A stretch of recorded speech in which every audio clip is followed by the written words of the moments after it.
Fast forward, if you will, 5 years. It's 1952, Daddy-o. UFOs are front page news. There's been a rash of UFO sightings, radar confirmed, jets scrambled over Washington, D.C. Everyone's doing the jitterbug, and anyone has seen a flying saucer. United States Air Force, how may I direct your call? Yes, I'm sorry, I wasn't sure who to call. I just saw one of those flying in the air, a spacecraft.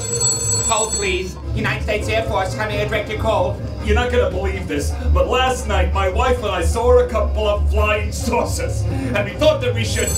Can you hold? United States Air Force, how may I direct your call? Yes? Yes, is this the number to call?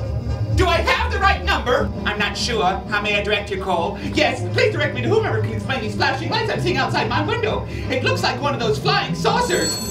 Hold, please. I say it looks like one of those... United States Air Force, how may I direct your call? Yeah, I was on hold. I was waiting to speak to someone about this thing that my wife and I...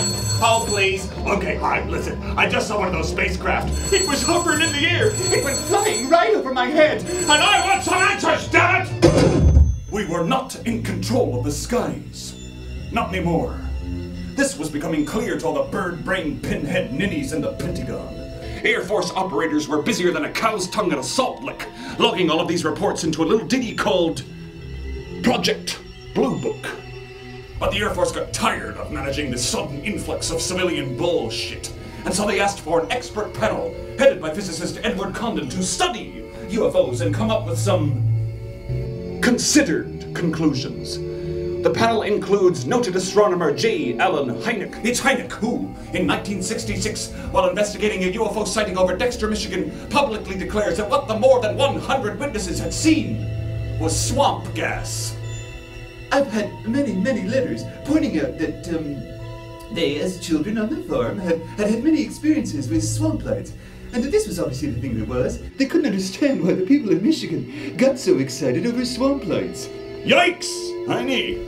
And when the Condon report finally came out, the introductory summary, which suggested there was no truth to UFO reports and no need to investigate further, seemed at odds with the body of the report, which took a far more open-minded position. But few people bothered to read more than the summary, and so the Condon report became the US government's official position on the subject. That was 1968. And that, my friends, was when the dark veil of silence descended. In a few short years, UFOs have gone from front-page news to the cartoon section. Science fiction, campfire stories, Spielberg.